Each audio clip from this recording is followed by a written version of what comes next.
Thank you.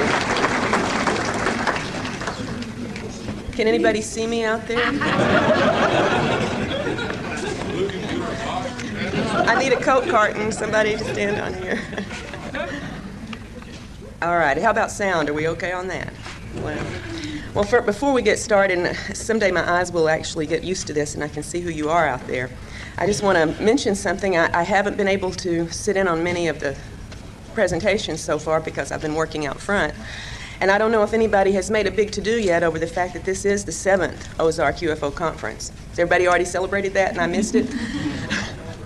Well, this is the 6th one that my husband and I have been to, and I really want to thank Lou Farage for one more excellent weekend, if I survive it, that is. And, Lou really makes it feel very natural and effortless and so easy to be here, but I think Lou would agree with me that that's probably an illusion. I think it takes hours and hours and weeks of work on his part for us to come here like we do every year and listen and share and catch up with all our old friends, and for me at least meet a lot of new ones. And all the while, we're getting, so much of the recent information in this field from some of the most committed researchers and reporters and investigators out here. Although maybe I shouldn't say committed. Maybe I should say dedicated instead. I don't think any of them have been committed lately, and let's just hope it stays that way. I'll tell you, though, with all the apprehensions, I hate to get serious on Saturday morning, but with all the apprehensions I have heard voiced in the UFO community and other communities over the past year about all the escalating social and political and scientific and religious repression and suspicion and polarization and even fears of some new incarnation of totalitarianism, though, you sort of have to wonder just how long we're all going to be able to continue to do what we're doing this weekend and to research and report and educate ourselves and others about the real nature of this phenomenon. So let's all take advantage of it while we have the opportunity here. Many of us attend a number of these conferences, and I think we read a lot of the relevant books in the magazines and journals, and we have a great network of friends and connections all over the country, all over the world, in fact, with whom we share information. And I just want to say, no matter what our differing views may be about the ultimate nature of this phenomenon, I think we all must agree we're living in a very exciting world and a very exciting time. We all feel this. The more involved we are in the field, the more deeply we feel this. But the truth is that the rest of the world isn't watching what we're doing. I would remind us all that the UFO community is very small. It's very isolated from mainstream society in a certain way, although we're all out there right in the middle of things individually. And the things that we take for granted, most of society takes for science fiction, or fantasy, or hoax. And they pay very little conscious attention to us. Now, the reality of this phenomenon is not part of their perceptions for the most part, and until it is, I feel that we have a strong obligation to try to do something about that. As an abductee and a family of abductees, I know that it's real, what we're dealing with. As a researcher and a reporter about other people's experiences, I know that it is widespread, and that more and more people every day are becoming aware of just how real and pervasive and globally important this agenda of improbable contact and intrusion must surely be. I think the nature of this phenomenon admonishes all of us to become researchers and reporters, and most of all, educators.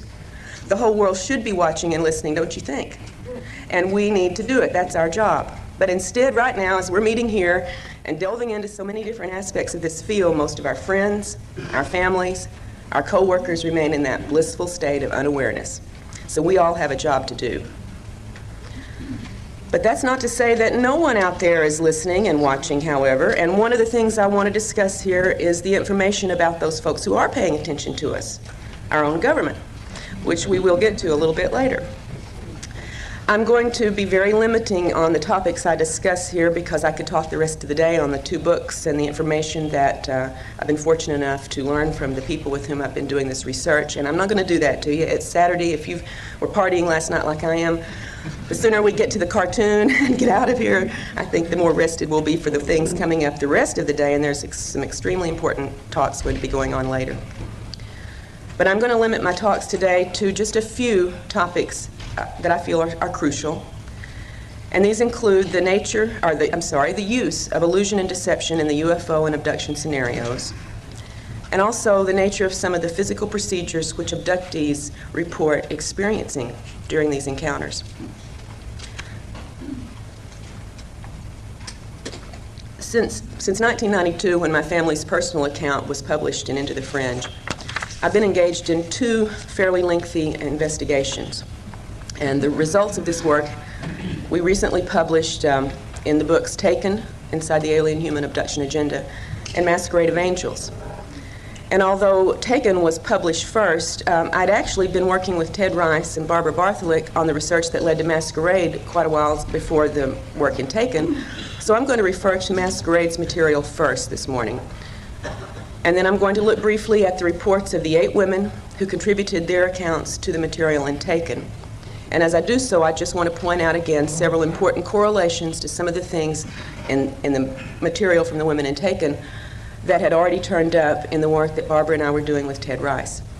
So both of these discussions will be brief, and I will take the final half hour or so of my allotted time for a video presentation of some of the many drawings and photos and a video excerpt that from women involved in the Taken project that I was unable to include in the book. That's one of the things I really wish we could have done, was to include a number of these illustrations. So I'm going to do that today to try to make up for what we were not able to do in the book. In 1991, when I first met Ted Rice, I was naturally intrigued by his memory of a mass abduction experience in Shreveport, Louisiana. But I had no idea that looking into his report would lead me into areas that I'd never had to deal with before in this field. Accounts of angels and apparitions, of bargains made with ghostly guardians, of spiritualist philosophy and psychic work assisted by spirit guides. I mean, all of this was part of Ted's extraordinary experiences, but it was not anything in my field of expertise, believe me. But in listening to Ted's accounts, I began to see evidence that was more familiar to me, thank God, evidence that was very consistent with UFO sightings and abduction reports that I'd already come to know about. And since Ted had recalled an abduction involving a number of people, I wanted to see, first off, if there were any confirming evidence that we could locate.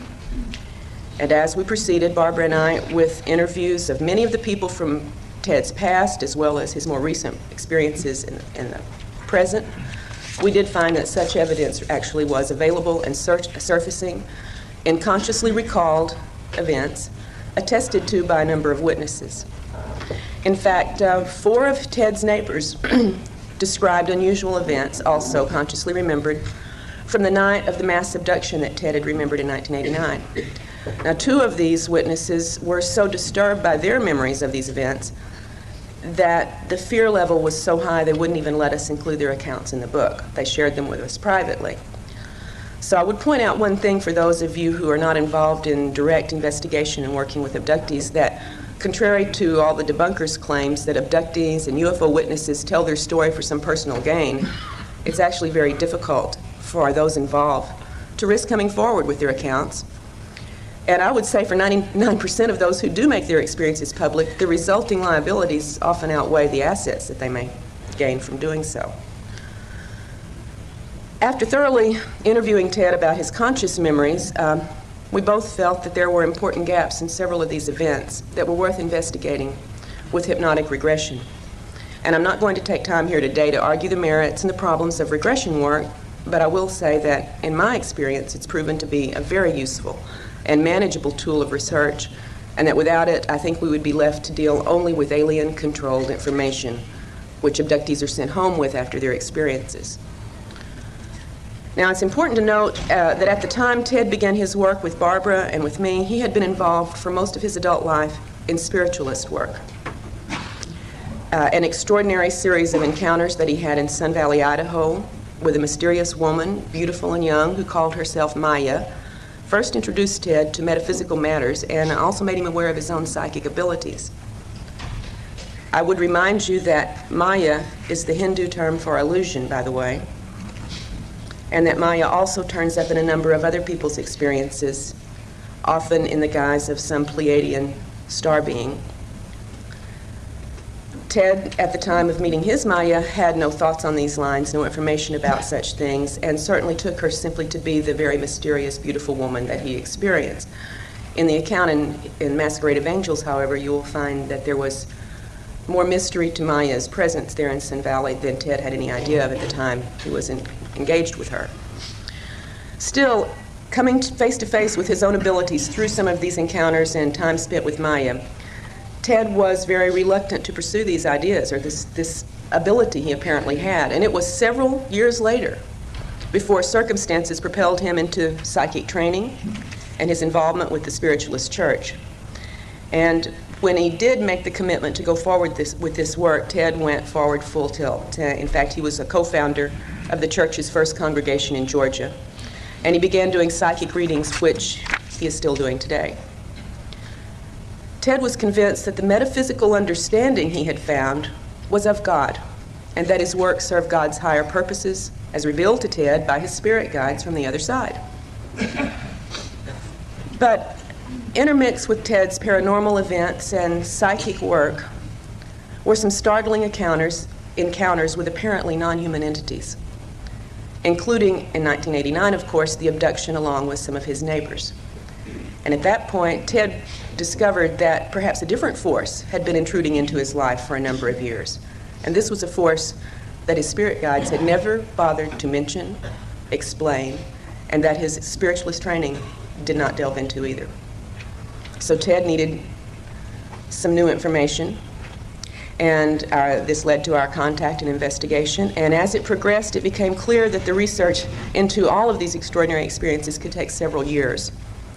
But after the first 2 years, we felt that the information we had gathered was important enough to communicate it as soon as possible, albeit going on with the research, and we're continuing to do that to this point right now.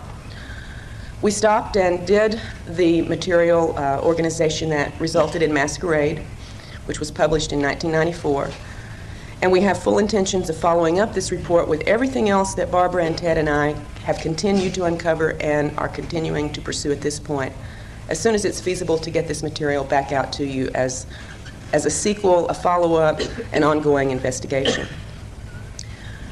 A full account of our first 2 years of work is found in Masquerade of Angels, but for brevity's sake today, I'm going to focus on only 3 aspects of the alien agenda as it relates to the material that Ted and Barbara and I have had to deal with.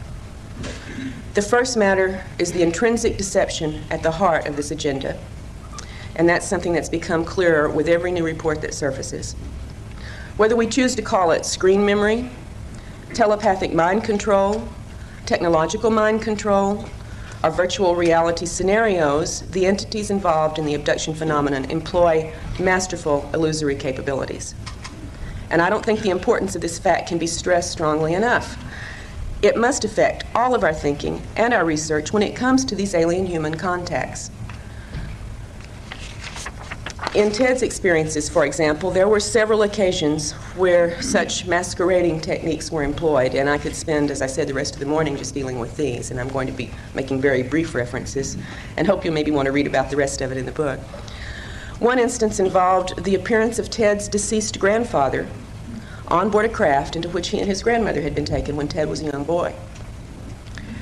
I think I spoke about this a couple of years ago when I was first working on Ted's material, and I didn't identify that this was Ted's story I was referring to.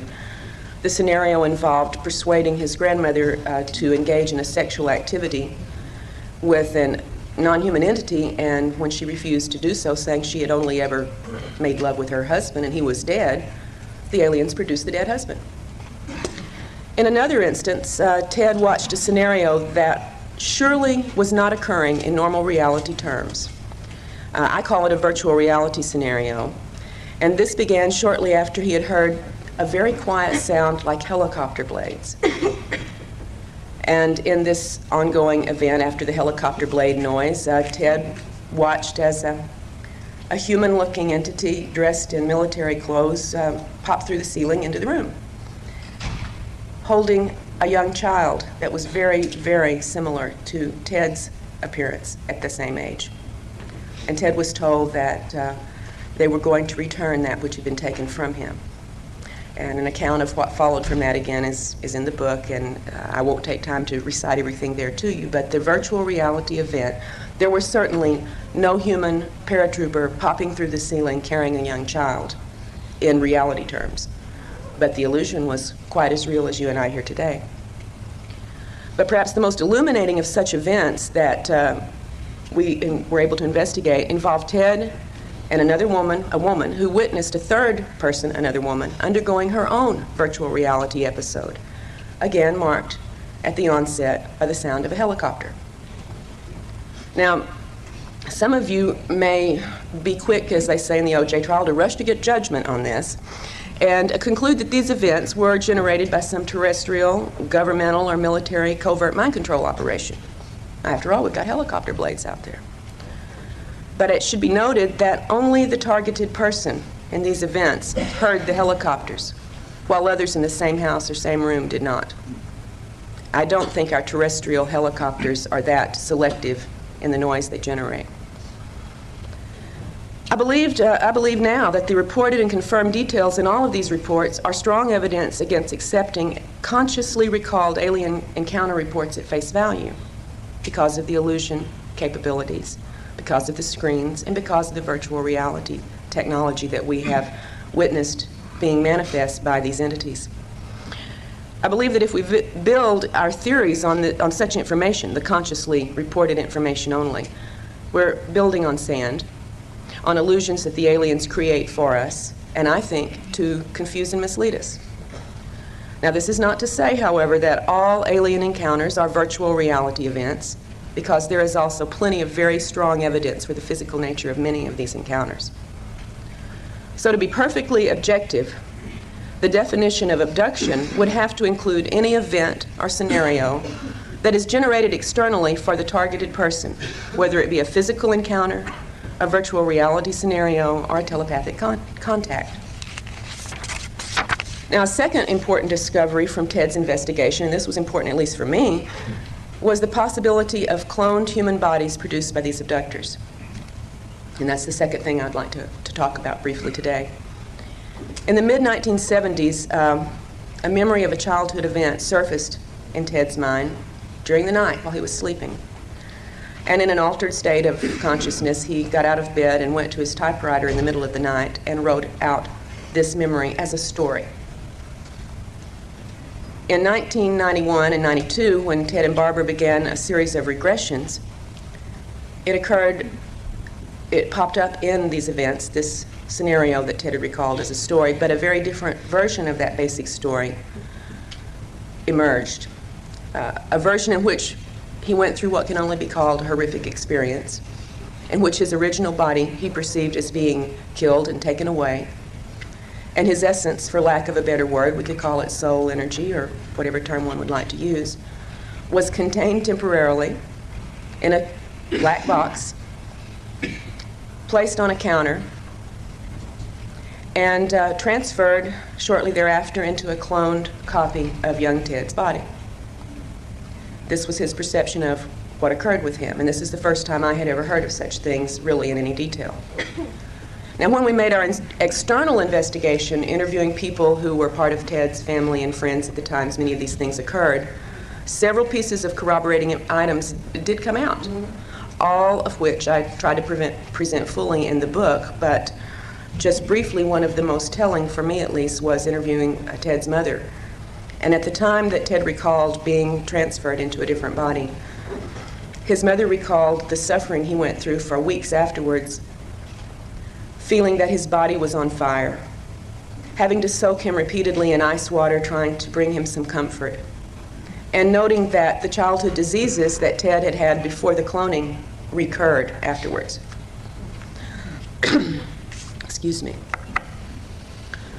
The third point that I want to correlate with information from subsequent investigations in the accounts taken concerns the possible involvement of human, apparently military, personnel with certain abductees.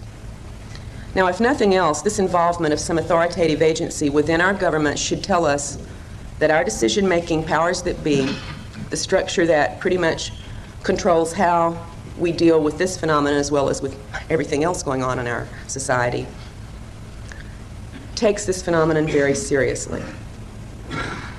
I would guess that most of you here have already learned about the many hard pieces of evidence that do reveal the government's knowledge of and involvement with the UFO question.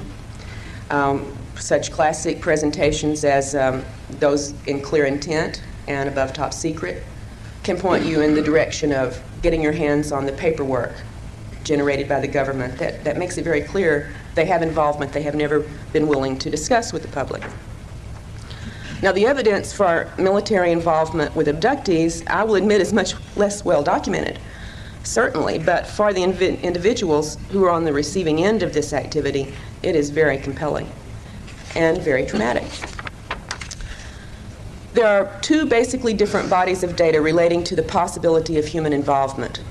Now, the first body of data includes such external things as phone taps, mail interference, unidentified human agents who photograph the homes of abductees, photograph abductees themselves and follow them, sometimes even breaking into their homes, making threatening phone calls, apparently able to make certain medical records disappear, also alleged alien artifacts disappear, and it goes all the way to the extent of direct confrontations between the military personnel and certain abductees.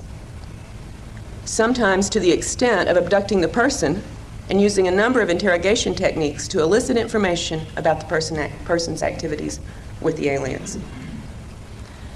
Now, Ted Rice has not been the overt target of such involvement, but the accounts of the 8 women in Taken, which we'll get to in just a few moments, show that 4 of the 8 women have had a variety of these experiences in their own series of events.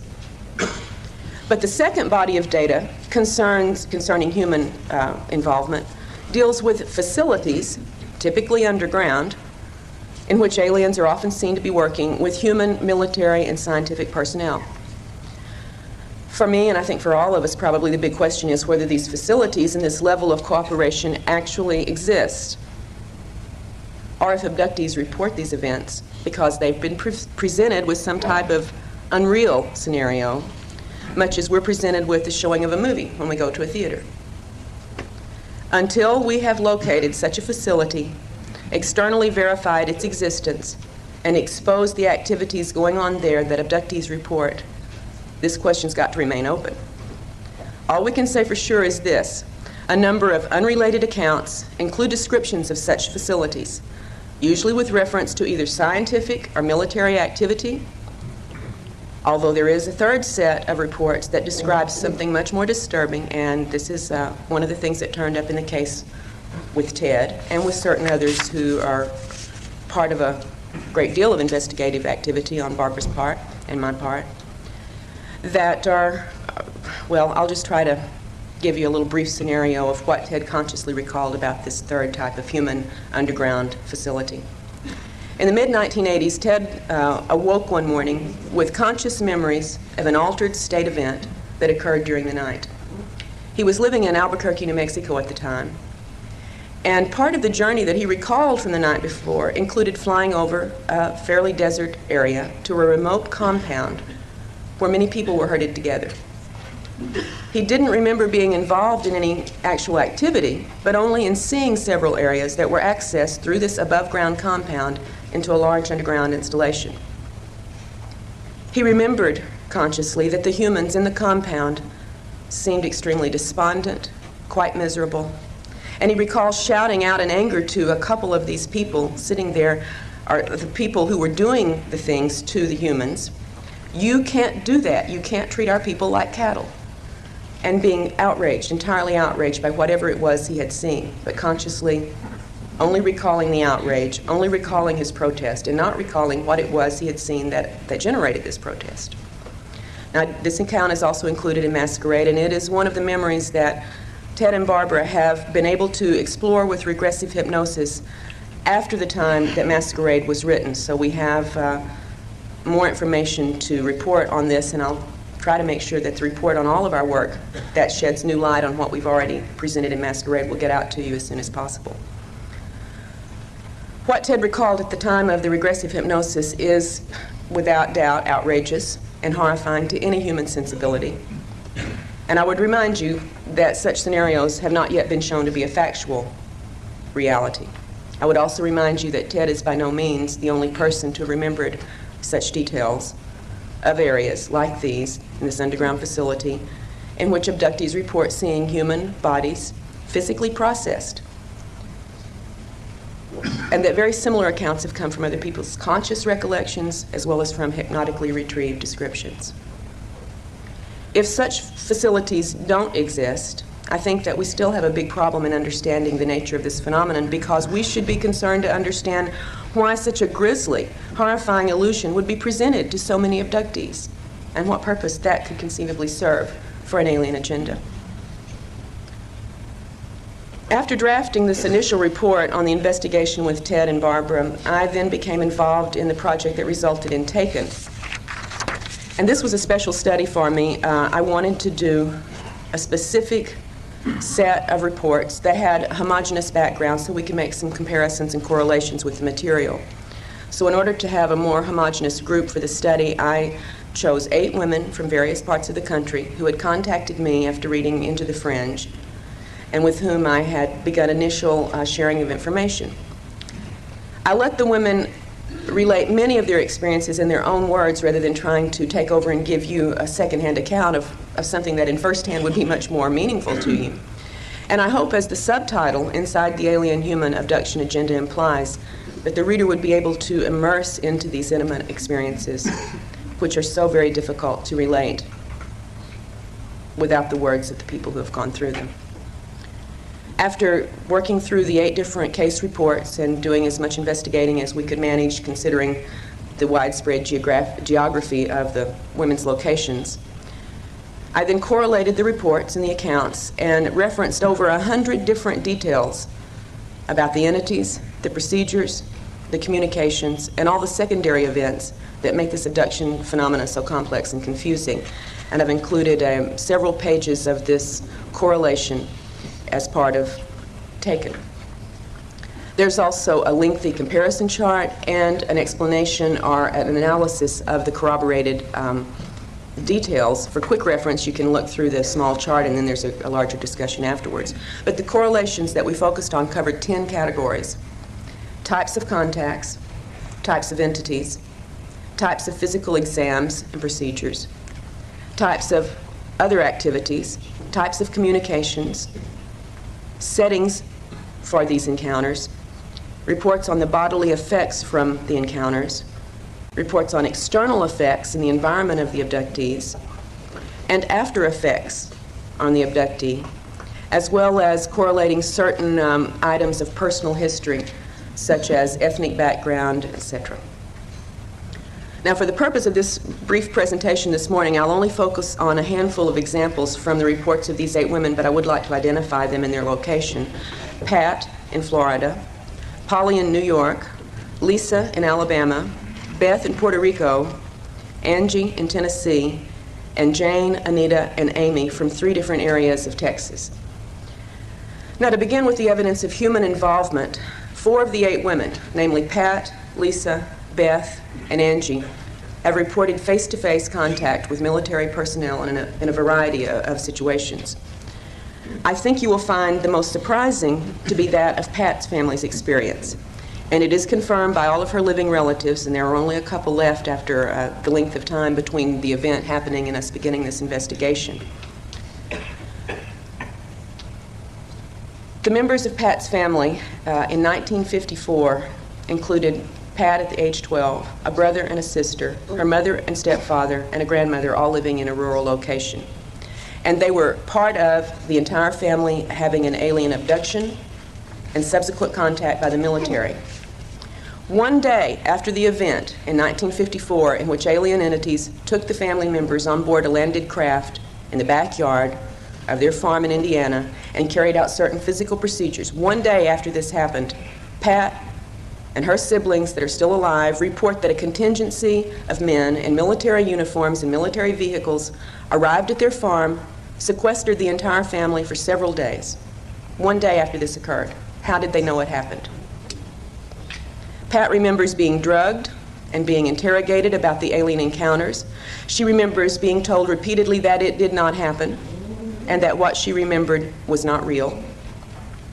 But this was not Pat's only encounter with the military, as she experienced another conscious abduction just 2 years ago, and this time she recalled the presence of a non-human entity in addition to the military personnel who took her from her home in Florida in a military truck to a rural location where an underground facility existed and where she was taken inside and examined. Both Lisa and Angie also reported interrogations by human agents and abductions by human personnel in which they were questioned and physically examined or underwent certain other physical procedures, which I recounted or let them recount in their own words in the book. Beth, who's in Puerto Rico, also recalled an abduction by human agents. And a fifth woman, Amy, remembered an altered state scenario in which there were both alien and human-looking people present in an underground installation. Although, as she says in Taken, there were reasons to doubt the strictly human nature of some of the men she did encounter there. They looked perfectly human, she said, except for their eyes, which had the vertical slits. Most of the 8 women in Taken also report the typical type of human interference signals, such as phone disruption, helicopter overflights, and other aviation activities over their homes that would indicate a terrestrial source. And I've even witnessed on one such occasion, while talking on the phone with Angie, an interruption and a comment by the human who was monitoring our phone conversation. As Angie and I were discussing on the phone a statement made by one of the humanoid-looking aliens in one of her recent experiences, she asked me if I thought the alien statement that their origin was somewhere in the area of Cassiopeia was a possibility. What did I think about that? And as we discussed this, a completely human male voice intruded into our phone conversation after a little electronic zipping noise and said, quote, "There's a lot of them out there and we know where they come from." And then he zipped off the line, and that was, So, it's not all secondhand information that I'm reporting. We do have occasions to witness this ourselves. There's also a number of reports from the women that indicate a variety of illusory scenarios, one of the points I wanted to stress today, sometimes involving sexual situations, sometimes involving prophetic dreams or visions, and sometimes clearly screen memories of real encounters that left them with false recollections rather than with the real details of these events. I'd like to use my remaining time to discuss the nature of the physical procedures, however, reported by many of these women, and these women are very typical and representative cases for so much of the material reported that never gets to you or to me because it's kept very private and very confidential. Because I think we need to be aware of just how physically oriented so much of the abduction agenda really is. In addition to the bodily effects you're already probably familiar with, including rashes, hair loss, eye problems, nausea, and for women especially gynecological problems and irregularities, the greatest area of concern, in my thinking, is that of the implants, the devices that several of the women, like so many other abductees around the planet, describe as being inserted into their bodies. I think the most intriguing information that I report in Taken, and that, in fact, I've come across in all of this work, has come from Amy's account of this altered state scenario I referred to briefly, where she was taken to an underground installation. She felt this was what she perceived. And I would remind you as I go through this brief presentation that in every encounter, the human's state of consciousness is externally altered and controlled in every encounter. And knowing the virtual reality capabilities and the screen abilities, we need to remember not to take everything as being the gospel truth that people come away remembering. Now, this has, however, been explored with some very thorough regression work. And so I do feel a little more confident in what I'm going to tell you about Amy's memory of this event today than I would if it were strictly her conscious recollection. In part of this scenario, Amy recalled going into the underground room, full of equipment, typically described from other alien encounters and other underground facilities, by the way, and seeing quite a large number of alien entities working here in this environment. But as I said earlier, there were also several human-looking men present, at least human-looking except for their eyes. One particular alien in the group that Amy perceived to be a female interacted with her directly. And this female alien began, basically, with an apology to Amy for the intrusions that some of her race were making into human lives. This entity proceeded to explain that she and her group were working with some humans to try to counteract what the rest of her group was doing to us. All right, so we got to get the setup here on what Amy is being told. As the entity explained the negative nature of these intrusions for which she was apologizing, she then told Amy she wanted to remove 2 implants. This is one of the things they were doing to help counteract this negative intrusion activity, was to remove implants that the other group was putting into humans. And Amy recalled having an implant removed from one of her ears and another smaller metallic implant removed from the base of her neck, her skull. Amy was told by the aliens several things about how these implants functioned, and she reports that she was not happy to hear that they could be used to control the implanted abductees in any number of ways. Now, the area into which the newer implants are inserted, Amy was told, corresponds to the part of the brain known as the reticular formation, and it doesn't have anything to do with zetas, by the way. Thanks to Marianne Friedman, who's here this weekend from Arizona, and who was wonderful enough to share a lot of her research into the medical aspects of this brainstem activity, I want to just briefly refer to this, and then on Sunday morning, Marianne is going to go into a little more detail at one of the mini sessions, so I encourage you to listen to this material. The functions of the reticular formation that Marianne got me started looking at are staggering. And I'm sure some of you have been through this already. For me, it was just information I had to recorrelate with the accounts of the implant reports, especially those that Amy had relayed to me from her friendly implant-removing alien. The function of, I'll just read you a very brief statement from Nigel Calder's book, The Mind of Man, one of the earlier classics of our modern time, on brain activity and brain research. And here is a quote about this reticular formation area. If the primary job of the brain is to enable its owner to respond effectively to events, the strongest claimant for mastery is not the roof or the cerebral cortex at all, but the brainstem. The brainstem net is well placed to monitor all the nerves connecting brain and body. It knows what is going on better than any other single part of the brain. The brainstem net exerts its authority by sending out impulses which stimulate or inhibit nerve action throughout the brain and the body. It can override activity in the spinal cord. It regulates the signals from the eyes, the ears, and other sense organs, thereby providing an agency for selecting what is to be attended to from moment to moment. And it is this part of the brain that Amy was told was now the most common area for the newer alien implants to be located. If the aliens are indeed placing control implants into this area, then they would be able, as you've seen from this just very brief description of the brainstem activity, they would be able to control everything from the person's level of consciousness, to the bodily functions, to the memory and thought processes, and the assessment of all sensory input. Now, if you don't think the implications of that kind of control are overwhelming, think again.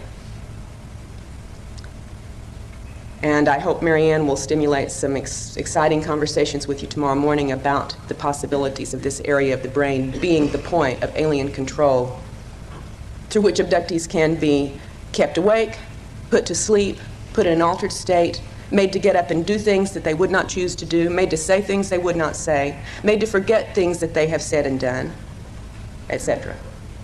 All sensory input being controlled by this area. Through the implant, any number of realities can be presented to the abductee that are not really there.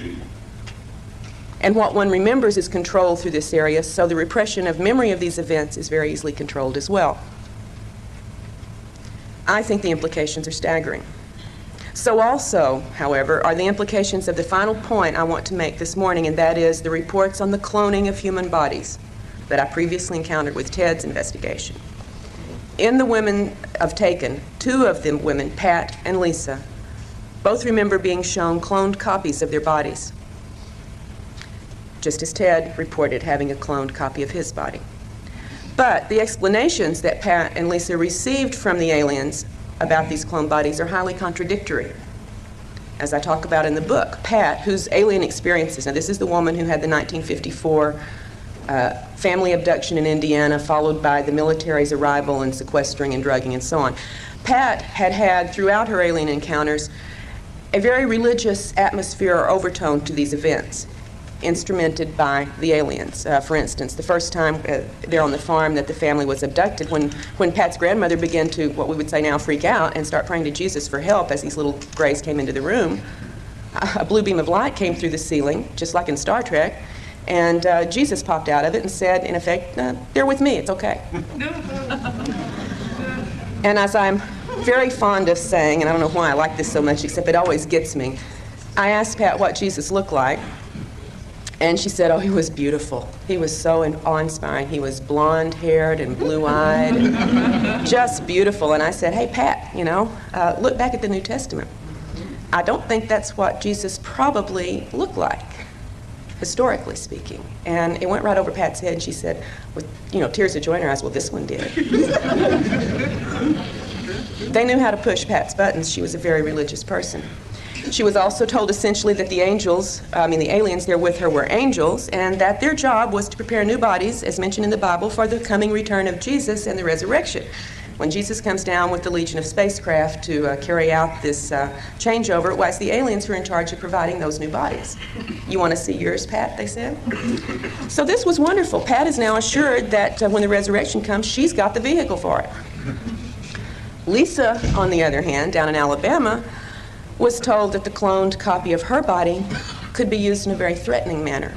In effect, that it could be used to replace her if she didn't cooperate with the alien program, and that no one would know the difference. Not quite the same story as the resurrection. I would point out that such an implication of threat and replacement was also made to Ted Rice during an abduction when he was a young teenager, and there were several other teenagers abducted with him at that time, and cloned replacement threats were made also at that point. So these are the 3 points that I really wanted to make briefly this morning before I do the presentation of the video with illustrations from the women in Taken. And like a good English teacher, I'm supposed to summarize what I've said, and I'm going to do that right now. For you to consider 3 points, hopefully. First, our own human authorities are seriously concerned about and involved with some aspects of the alien abduction agenda. If they take it seriously, it would behoove us to do likewise. And also, when human agencies are involved, there has to be some sort of trail of events. And I think thus a very strong possibility exists for some intrepid researchers to get out there and uncover and follow this trail. There has to be a record of human involvement. Second, much of this agenda clearly has a physical focus that should raise some very strong questions about some of the alien claims to be here on a primarily spiritual mission. The implication of both the implants and the reports of the cloned bodies are so potentially explosive that a great deal of effort toward investigating these allegations is certainly called for if we're really serious about wanting to understand the motivations of these entities and the purposes of their contacts with us. And third, I think we need to recognize that deceptions are employed at almost every level of this interaction to keep abductees from knowing about the actual events and the actual entities involved in these encounters. To me, maybe I'm just a suspicious sort, this implies that there's something they don't want us to know about. And often what seems implied from the reports is that there is something within us, the humans, something of which we could be capable, something of resistance or altering of this scenario that the abductors absolutely do not want us to be aware of. They go to great lengths to program our thinking about our encounters with them, that we are subordinate, that we are helpless, or that we are dependent, or that we belong to them. The list goes on. And they go to a great deal of trouble to convince us in every way that they can that we can do nothing about controlling these situations. The good news is that in a number of cases in the past couple of years, that hasn't proven to be true. Abductees are finding more and more specific instances in which they are able to resist the illusion suggestions, in which they are able to say no to procedures, and in fact when they have been able to break free of actual controls. This to me is a great step forward, and I think it's going to be something growing with any luck. We're going to find abductees are realizing there are ways to change this entire pattern of activity. The fact that in several people's encounters during the past few years they've managed to see or perceive more than the abductees wanted is probably the most positive sign I have to report to you today. Also, as a species, our ability to perceive the energies and the presence of these entities, I think, may be increasing. Maybe it's thanks to a number of possible influences. I'm not really trying to make a claim for where this increased perceptive ability may be coming from, but I think it's probably part of the accounting for the massive awakening to this phenomenon that you and I and our generation has witnessed, especially in the last decade. If these encounters have been a hidden part of humanity's reality for a long time, as such some researchers believe and present evidence for, then don't you think that the fairly recent explosion of contact reports is some kind of proof that things are not business as usual in this abduction game right now? Something is changing? But without an understanding of the screens and the virtual reality capabilities, however, we are left with only alien-created illusions to assess and act upon. And I think that keeps us from any real, useful responses to the situations occurring in our lives and so many other people's lives today. Only a fool would ignore the transitional state of events and ideas and beliefs in the time in which we're living right now, and I don't think any of us here are fools. All of these things that I mentioned at the beginning of my talk this morning are polarizing our society at an alarming rate, and we have no idea right now really of the direction things are going to go in the future. And that's in the general society. Within ufology, theories abound and arguments rage over especially the abduction controversy. And sometimes it's reached such extremes that I feel very confident this morning in predicting that we won't have the answer anytime soon if this keeps up. We should be admonished to get past the differences and start working on the similarities and the shared interests that we all have in this field. But we do have some answers, at least. Some start toward answers anyway. For instance, we know abductions are real. We know that the abducting agenda includes very physically oriented goals. We know that the abductors contradict themselves and often give false information, as well as information we don't have any way of testing. We know they are capable of masterful illusions. We know that they always take control of us during encounters, which to me is a sign that they fear an unfettered Homo sapien. And we know that our government knows about this situation and is actively involved to the level of carrying out covert and illegal actions against its own citizenry. No matter what the truth ultimately proves to be, we have to go for it. I mean, without it, we're like children playing with shadows. And we're ignorant, and we're certainly unempowered to deal with and confront whatever the real entities are behind this masquerade. To take it all at face value is foolish. To take none of it at face value is ridiculous. Investigations into this field there cannot be anything more important for us to be doing right now than to dig past our wishes, dig past our fears, and dig for objective reality and understanding. Well, that's the sermon for this morning, folks. What I'd like to do with the rest of my time is to show you and make brief commentary on some of the illustrations and photographs from the women in Taken, and I'll ask the gang over there in the corner to start the video. And before you do, Craig, just a moment. Most of the video is of slides, of photos and drawings. At the very end of this, however, is an excerpt from a videotape one of the women in Taken made when she was having extreme military aircraft activity over her rural cattle ranch in Tennessee. And I might point out that mysterious deaths and cattle mutilations on that area during this time corresponded to those in Alabama that Linda has made us all familiar with, and none of which were explained. Even when there were no mutilations, the dead cattle were simply, all they could find was unknown toxicology, and it led in a year's time to a loss of $11,000 worth of cattle. So this is something pretty big for the family involved here. So there will be a little bit of video at the end of this. So Craig, let's go for it. This is the farmhouse in Indiana in 1954, Pat and her siblings and her mom. This is where the aliens abducted the family, and then the next morning the military came and sequestered them. This is the only drawing that Pat has made of later experiences. She called that little device the soul machine, and she sat on it and ran her hands over those little holes of different colored light, and she heard a sound they told her was the sound of her soul. I'd love to hear about other reports similar to this if any of you know of them.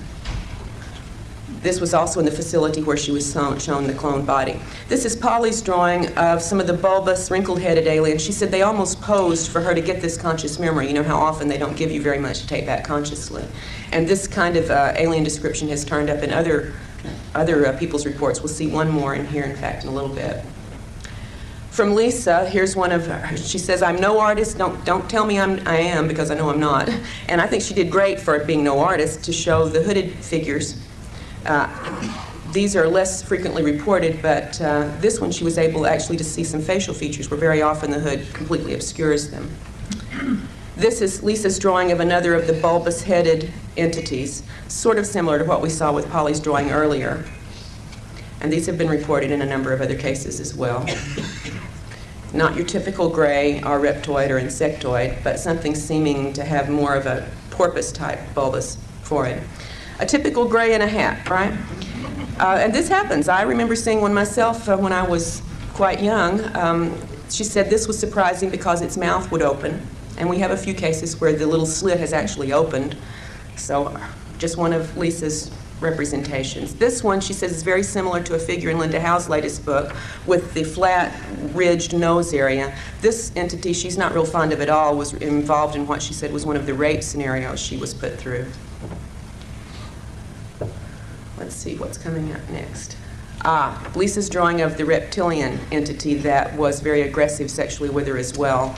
And again, she says, please remember, she's no artist, but it was a brown, scaly, hard exterior with the slit eyes, vertically slit eyes, and clawed appendages or fingers. And a very robust entity. Symbols that she has seen in these, and this is so typical. I mean, we could flash symbols, and so many of them are some version of the triangle and the circle. We'll see another variety of this kind of symbol a little bit later with Angie's drawings. From Anita in Texas, this is a drawing of what she called the tan ones, and she makes a very big distinction between the tans and the grays. She said the grays could care less about us. They're very official or impersonal, but the tans seemed to go to a great deal of trouble to make her want to love them and to elicit love from her. She remembered at one point patting it on the face and saying, too bad it's not real. This is the drawing from Anita's granddaughter who lives with her of what she said were the mushroom men who had come into her room one night. These, however, she said were no more than maybe 1.5 feet, 2 feet tall. You note the drawing details that she has included in 4 fingers and so on. Here's Beth's drawing in Puerto Rico of one of the doctors on board who dealt with her and her entire family in 1978 when they had a massive abduction. Jorge Martinez investigated a lot of this case, but it's only been reported in Spanish so far, so except for what we haven't taken. Widow peak hairline, very typical reported humanoids. When Beth recalled being taken by the military to a desert area where there was an above-ground compound area, much like what Ted described, being then taken again underground through this adobe or old-type structure into a room with military where she said 2 men in astronaut suits made a presentation here in this underground room to her and a number of other military people who had her there. And she was there not by invitation but by duress. So very similar to what Ted had remembered from the mid-'80s event in Albuquerque. We don't know where these facilities might be, but you know, Kirtland's not that far away. One of Jane, also one of the women taken from Texas, one of the photographs of a UFO, Jane's entire scenario began with a number of overflights of UFOs witnessed by neighbors and relatives, and she was instructed on this day to clean her camera, get new film, and go out. They were going to be there. And this is one of the shots. Some of the body marks that we've talked about so many times, the triangle of punctures on Jane's arm, are typical of what most of us have had recurrently. Let's see if we can go on to some other physical marks, I believe, here. We'll see a little bit later, if not right now. I can't remember the order of these things. Yeah, this scoop mark on Jane's leg. Now, there are some scoop mark reports that we've had, including one in the family, where after the scoop begins to heal, a waxy grayish substance oozes out of this for a while, and then it heals up to the regular scoop mark that we know, and this is one instance of that happening with Jane. Jane's drawing of a memory of being before this council of long-haired, light entities. She cannot recall what they were telling her, however, but this was the best she could do to capture the feel of these faceless entities. And again, this is often a similar situation reported by other people, including one other in the book taken, Amy. An unusual scenario, Jane recalled only snatches of an encounter in which she saw robed aliens at work in one of the facilities, and she heard them listing certain places in the Texas, Louisiana area by name, certain towns and locations, and then the words activate, activate, activate. The little black box, the memory of the faces, seeing her feet as she's being carried out of here, all just very partial glimpses from an event in Jane's recollections. And the little black box is very similar to the box used in Ted's cloning soul transfer event. And you notice these weird black tubes coming out. We're going to see that later in other drawings. Jane's most intense recent encounter she tried to relay in a series of paintings, being on the desert planet, so many people report, seeing the UFO coming in, being under control where she couldn't move, and then watching a series of changes where the UFO seemed to beam down this illuminated globe type structure with markings she couldn't really capture in all their detail. And then this going through another stage of transformation from this globe-like decorated object to a floating dark globe with antenna that began to come very close to her, so close that she became fearful she was going to be knocked off the mesa where she was sitting. And the last conscious memory she had of this event was of this globe coming up right to her face. Under regression, we found out some more information about what went on, including an implanting procedure that this globe was involved with in Jane's suppressed memories. This is Angie, the woman in Tennessee, one of the rectangular scorched areas or dead areas on her property. From an event, this is now for a year and a half, of course, nothing grew there. This was an event she had recalled seeing the night before, or briefly before, I can't recall if it was just exactly the night before, in which there was this rectangular device with two aliens out in the yard near the barn area, apparently taking soil samples, which of course, you know, they've been doing since time immemorial. They just can't get enough of our soil. But the mark on the ground was physically there for quite a while. And if anybody's willing to pay for some soil sample testings, we've got some. Here's the area of the rural cattle ranch where the mutilations and unexplained deaths have occurred. And you're going to see video from this area of overflights. I just wanted you to see how remote this was from any, you know, highly populated area.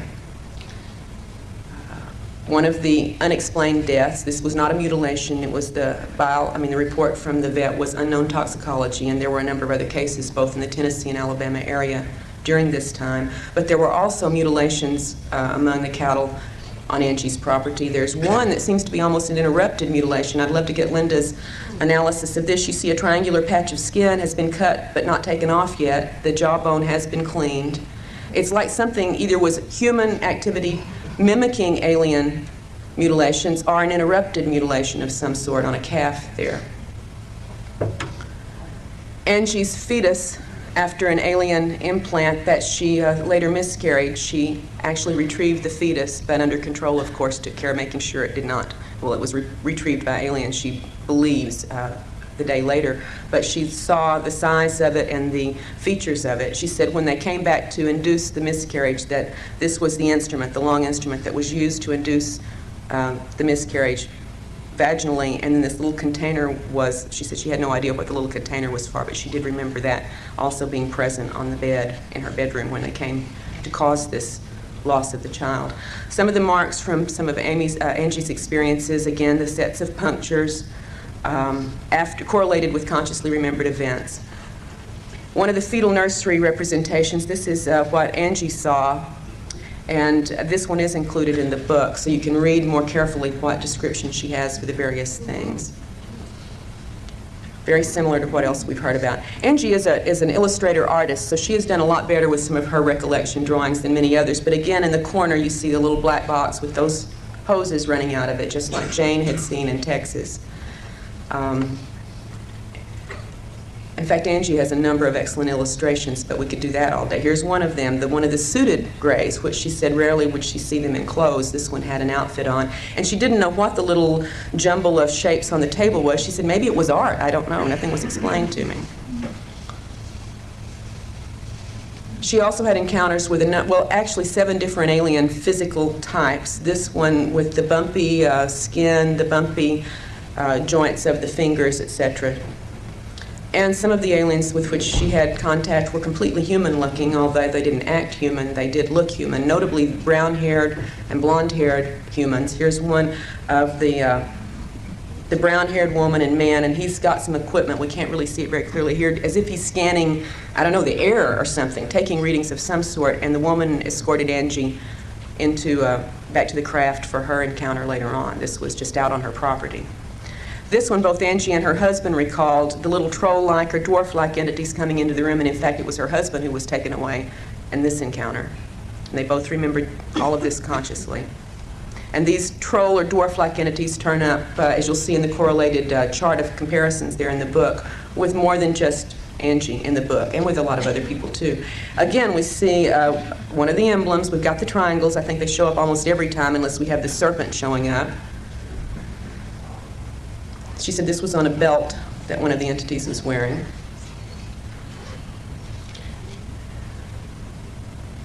Our timing is a little strange here. Okay, one of the craft that Angie recalled seeing out over the property, and I have not seen a report exactly like this one before, but wanted to include some of the anomalous drawings rather than just the typical things that we often get reports about. Another one over the area, and that's the bottom view of it. It seemed like a fiery or molten-y area, very similar to what's reported in the bottom of the Gulf Breeze crown-type craft.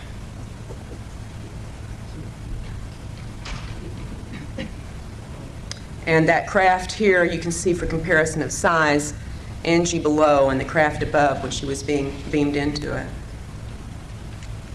Again, out in this area that's very near the northern Alabama border where so much activity has gone on in the past, 3 or 4 years.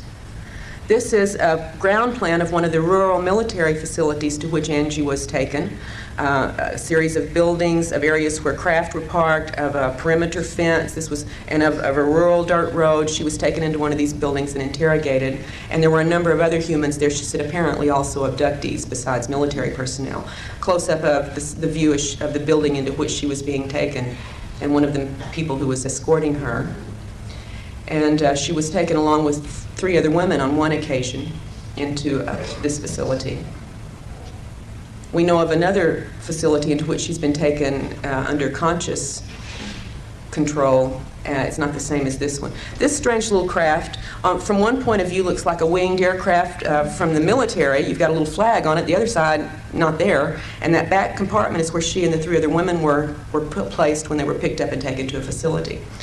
In one of the underground places that Angie recalls seeing was what she called the upturned helicopter, or the rotorless helicopter. And again, we have gotten reports from around the country over the, through the past of similar copter-type devices that apparently are not copters. 2 pictures. Angie was taking pictures of overflight trails, and here it just does not show up. But if we could look at these up close, these are taken identical, moments apart, snap, snap. And in one is a very small object that under enlargement appears to be a spacecraft. It's not there in the other one, so we need more analysis on that. Now on to Amy in Texas. This is a drawing of her conscious recollection of her first UFO sighting in Denton, Texas in the early 1980s, and there was a missing time episode and a very confusing screen memory overlaying what she consciously recalled from this. Amy recalls being taught many things by the entities that have worked with her, including, as here with her 2 young daughters, being shown how to pass through solid objects. And since she had mastered it, now they were going on to the daughters. Of course, she can't do it when she's not with the aliens. One of her daughter's drawings of a ball of light that she has seen a couple of times in the house, and this is a young child's drawing. She says she's only seen this one a couple of times. It's 2 to 3 feet wide, but the one she has seen more frequently is much smaller, like a probe device that we've heard reported numerous times. This one being slightly different, as you'll see here. She said it's like a wiggly tail appendage coming off of this one, but she says this is frequently in the room with her. And she doesn't seem to be fearful of anything to do with these probes, these light sources, although she's not real happy when the aliens have interacted with her. This is a recent just doodle that the daughter had made at 8.5 years old that the mother managed to get me a copy of, and you can see a lot of the what she's doodling out here obviously has some significance to the abduction experiences she's had. Amy's memory of consciously waking up as she's floating down her hallway into the kitchen and out the back door. in one of her events. She said that was the conscious part. After she got outside, she didn't remember anything, but you can imagine waking up floating and being a little bit surprised. She quite was. This is the FEMA Underground Center of Government facility across the street from which Amy lived at the time she was abducted and taken to an underground facility with human and alien entities. This is also the same facility that was less than 2 miles from the house my husband and I lived in when he was abducted by military and taken to an underground facility. Just thought you might want to drop in and tour the place. Her screen memory began with this abduction where the alien apologized and removed the implants, with seeing what she thought was a big moon with the entities floating above them. A lot of this is from conscious recollection, and some of the drawings are also from what she gleaned through hypnosis. She recalled being in her dining room where these the non-Earth representatives, as she called them, and the human representatives first came to get her to take her to this facility. And the men all look quite human. She said, in fact, she almost thought she recognized one of them as a political figure, but she wasn't really certain.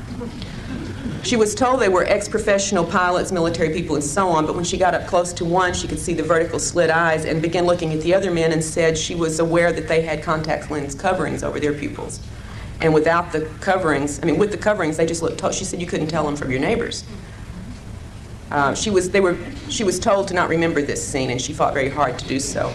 The facility room into which she was taken, now the little drawing at the front of that is Amy with the female alien who was apologizing and removing the implants. She said the entity had a plastic-like mask over its face, and it's very confusing what the purpose of that might have been, because if it was to keep the eyes from having any kind of control, certainly it didn't work, because the eyes were the only thing that actually did show on her face. And we'll see that a little closer up in just a moment.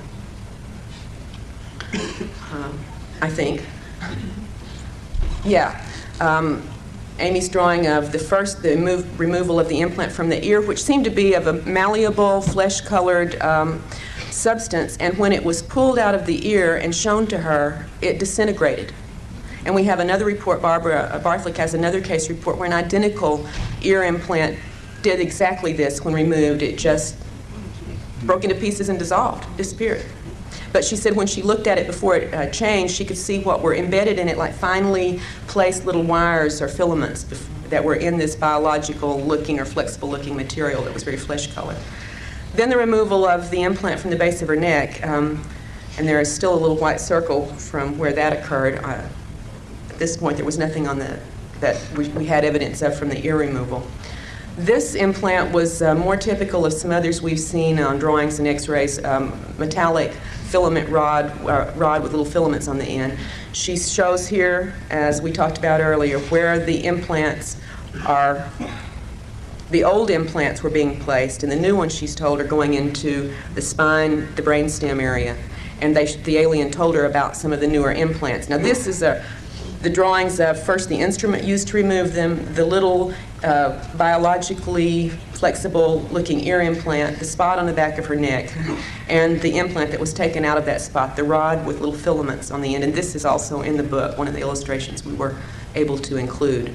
She said that she was told newer implants are being placed through an area behind and slightly below the ear and into the base stem of the brain area and the medulla oblongata. She said they look like little tiny metallic Tic Tacs, and that the alien told her these were the new ones.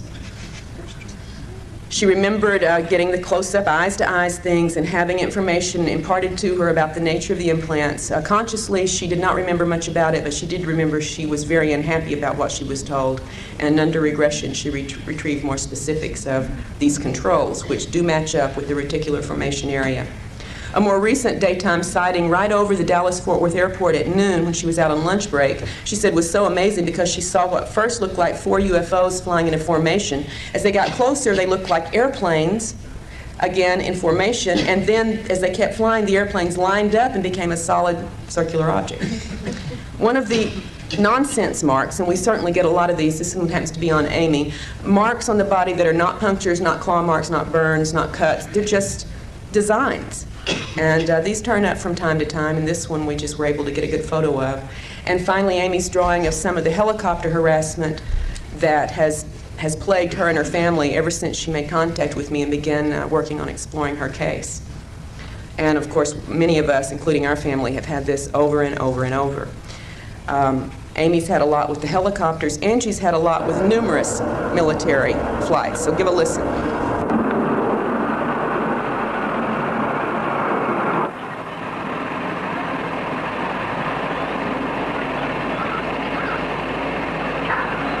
The second time it circled. It's February 22nd, 1:35 p.m.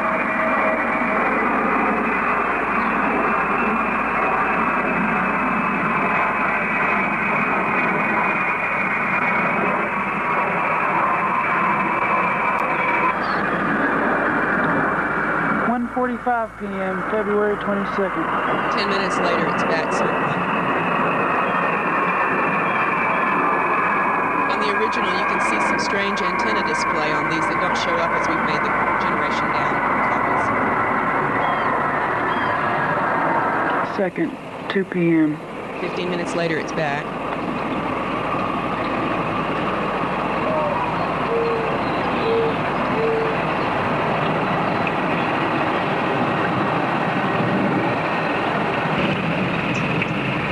.2:15 p.m., February 22nd. 15 minutes later, it's back.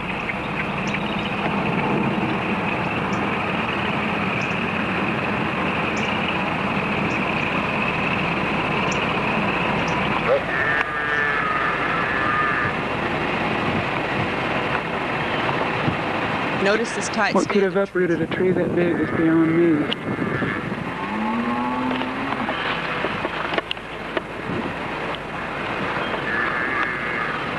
February 23rd. This is the day after the repeated overflights. There had been rain, but no storm that night.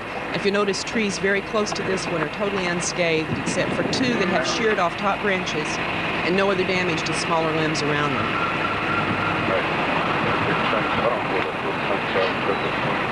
Perhaps it's just coincidental, but it was the day following all of this activity, so she wanted to include it in case there was a relevance. You can see there was living wood. It was not a dead tree, albeit this would make you think so. We have samples from the tree, and it was still alive at the time this occurred.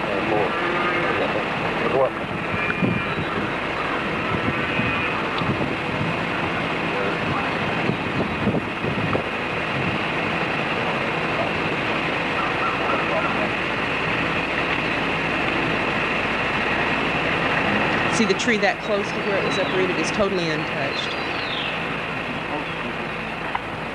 But there was a cut-off branch on this top of this tree, and you see no damage to the smaller limbs around it, and the same with the second tree. Right there.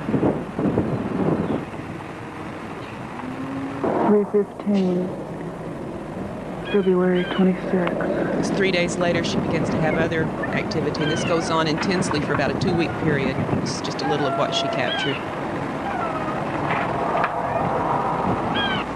3:25, February 26th.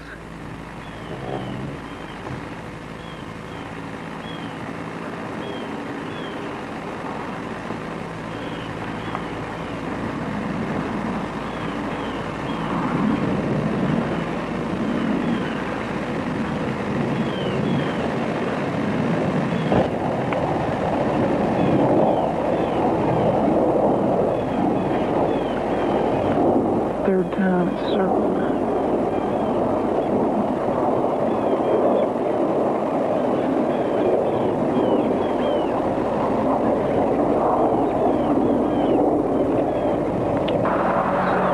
.6 p.m., March 5.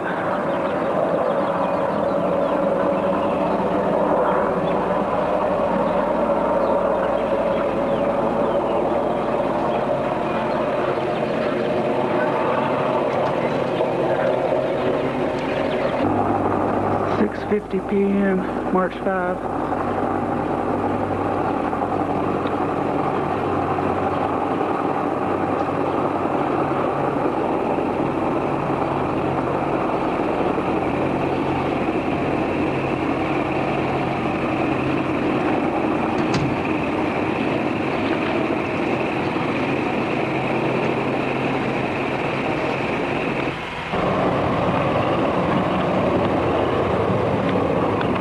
March 6, 3 p.m.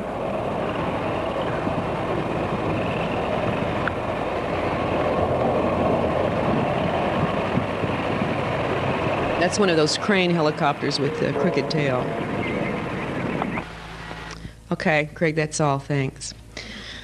All right, these are just some of the things I wanted to share with you. I wish I could have included and taken when we were able to publish it last year, and I hope this will help give you a little bit more idea for those of you who read the book, what the women were talking about and trying to describe. And for those of you who may read it in the future, at least you'll have some point of reference now for many of the things they've talked about. Really enjoyed the opportunity to share at least these few facts with you today, and I appreciate your